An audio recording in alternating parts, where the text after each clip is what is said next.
Buenos días, el día de hoy hablaremos sobre la optimización económica de columnas de destilación asistidas por bomba de calor en separación de metanol y agua. Comencemos. Hola, mi nombre es Gastón Fuentes Rivera y yo les voy a hablar de las condiciones de operación de la columna de destilación metanol-agua. También les voy a hablar del proceso de columna de destilación y brevemente les voy a explicar el diagrama con todos los datos. Mi nombre es René Chavira, voy a presentar los cálculos para el balance de materia y energía, así como los diagramas que aparecen y la comparación de valores energéticos. Hola, mi nombre es Naomi, yo les voy a hablar sobre un dato curioso de la obtención del metanol, una breve introducción de los cálculos y un poco de conclusión. Mi nombre es Dania Cuevas y yo les daré una breve introducción al tema, así como por qué se justifica con relación a las energías renovables. El calentamiento global se ha convertido en un problema grave debido principalmente a la gran dependencia de las industrias de los combustibles fósiles. Independientemente de este problema, la producción masiva de diferentes productos petroquímicos ha estado imponiendo más y más demandas de energía, y parece que la tasa de emisiones de gases de efecto invernadero no se reducirá o al menos se mantendrá. La única solución restante, por lo tanto, sería encontrar procesos sostenibles con mayor eficiencia. El proceso de destilación puede ser un objeto principal para el estudio de ahorro de energía debido a su bajo efecto termodinámico. Además, este proceso es una de las tecnologías de separación bien conocidas con amplias aplicaciones industriales. Para ello, se han realizado muchos estudios con los resultados prometedores. Existen muchas técnicas de integración de calor que pueden mejorar el rendimiento termodinámico y económico de las columnas de destilación. Por otro lado, el alcohol metílico o metanol es muy útil en la combinación o sustitución de gasolina convencional, ya sea en producción de biocombustibles o generación de energía en celdas de combustible, ya que al combinarse con agua es muy funcional en la columna por su temperatura de ebullición menor al agua. En condiciones normales, el metanol es un líquido incoloro, de escasa viscosidad, de olor y sabor frutal penetrante, miscible en agua y con la mayoría de los solventes orgánicos. Es muy tóxico e inflamable. Debido a que es un alcohol primario con un solo átomo de carbono, el grupo hidroxilo de un carácter bastante polar a la molécula, lo que permite la formación de puentes de hidrógeno con otras sustancias polares. Bien, en general, se recomienda utilizar esquemas asistidos por bomba de calor si solo los componentes de alimentación están cerca de los puntos de ebullición. Sin embargo, la separación del agua de los componentes alcohólicos, en este caso el metanol, es una tarea intensiva en energía que se usa ampliamente.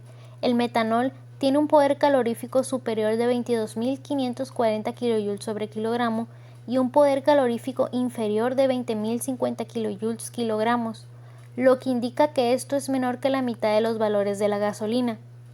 Una de las ventajas es que al contener escasez de carbono crea combustión más limpia, eliminando prácticamente la totalidad de las emisiones de dióxido de azufre, monóxido de carbono, dióxido de carbono, ozono, entre otros.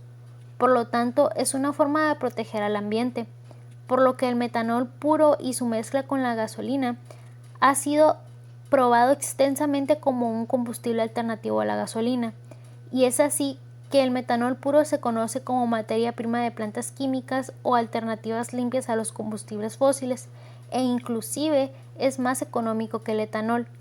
Es decir, es menos caro de producir sosteniblemente y es una manera menos costosa para reducir la huella de carbono, además de que es considerado un producto petroquímico básico, a partir de la cual se obtienen varios productos secundarios. Como un pequeño dato extra, encontré una investigación publicada en 2016 por la revista Journal of the American Shaman Society. El investigador Prakash y George Olah del colegio Durniff College of Letters, Art and Science de la USC, que desarrollan un sistema catalítico homogéneo con alta eficiencia para producir metanol a partir del dióxido de carbono. Este dato se me hizo muy interesante, ya que pues debido a la contaminación que tenemos es uno de los principales contaminantes que hay. Entonces una forma de deshacernos de él y que sea para bien se me hizo muy interesante y poderlo utilizar de buena manera.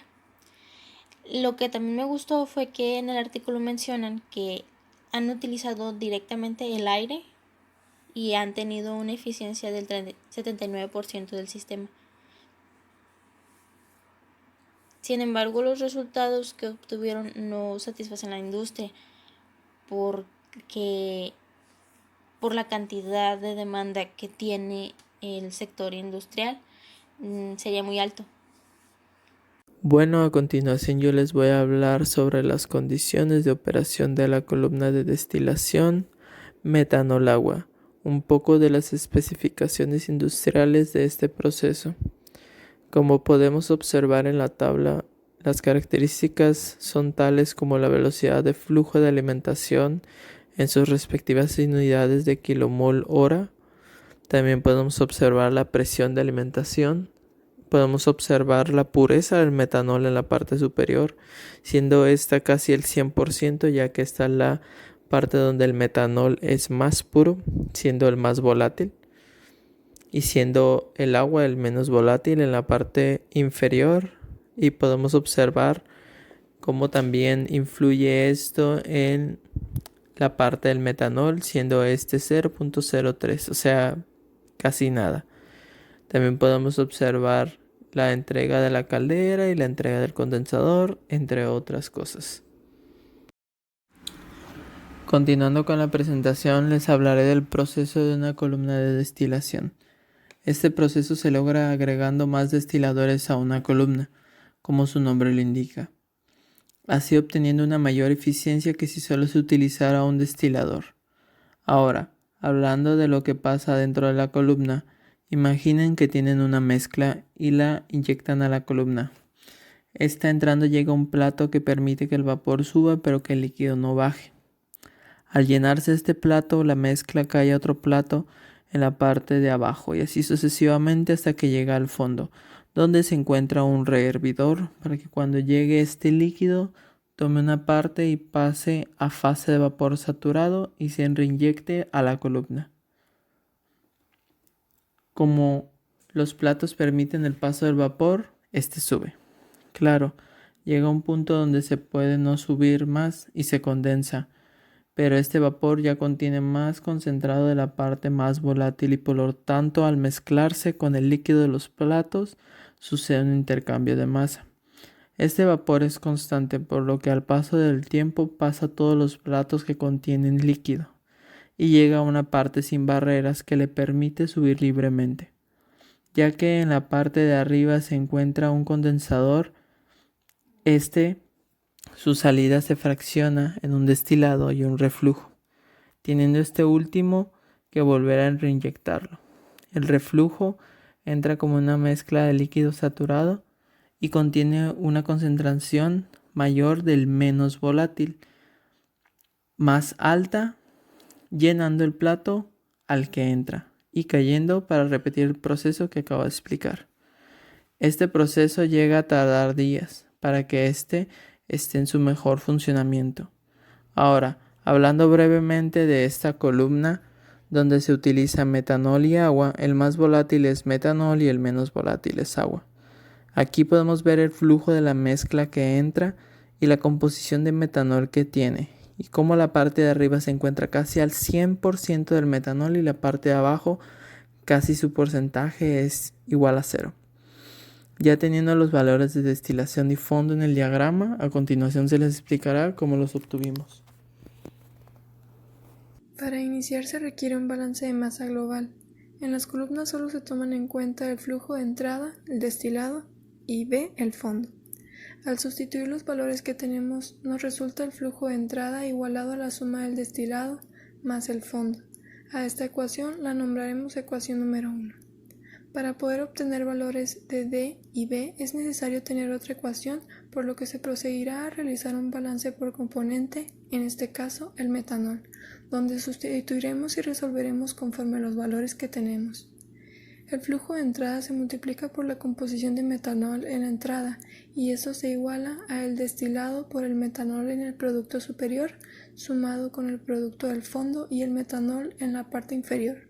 Al tener las dos ecuaciones se resuelven por simultáneas con la hoja de Excel Gauss-Jordan, obteniendo así valores para el destilado y el fondo.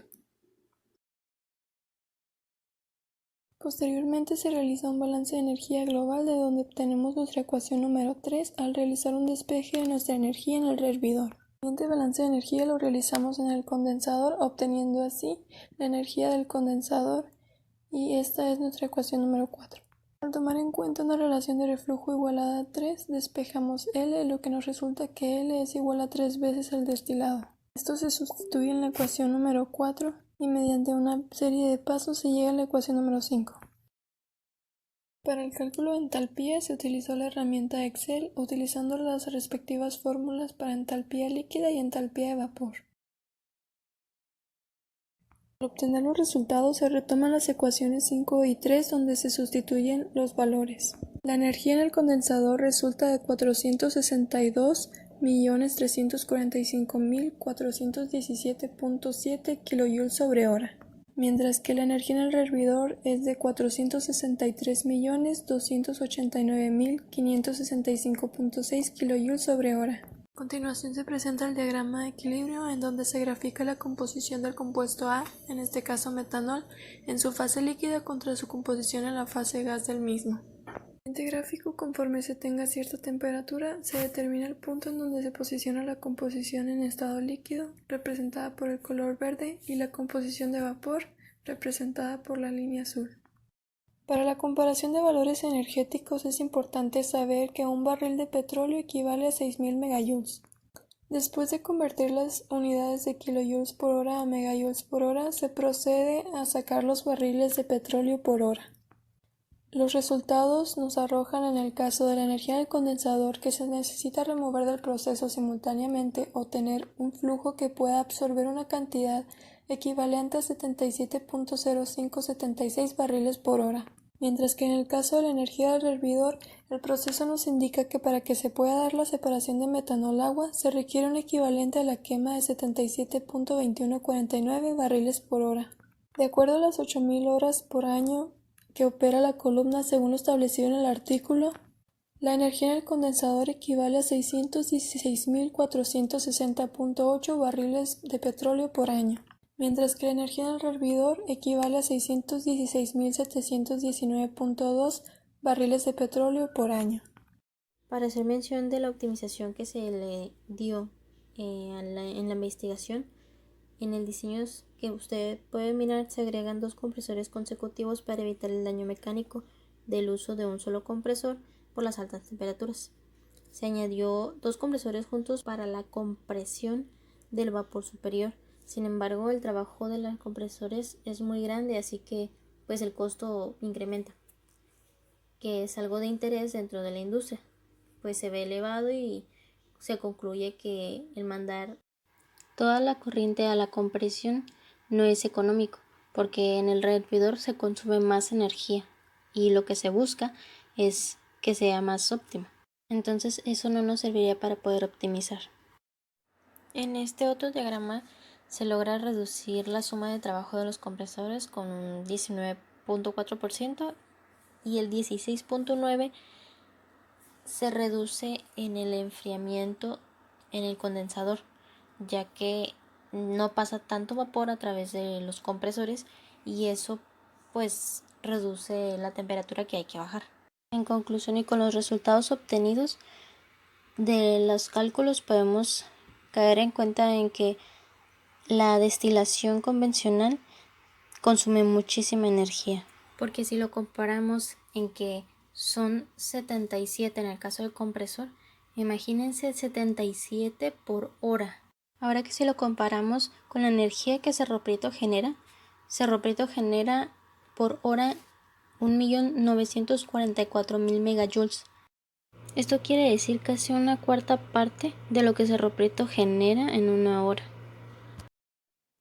Por otro lado, la finalidad principal del proyecto de destilación era obtener el componente más volátil en forma pura, que en este caso pues era el metanol.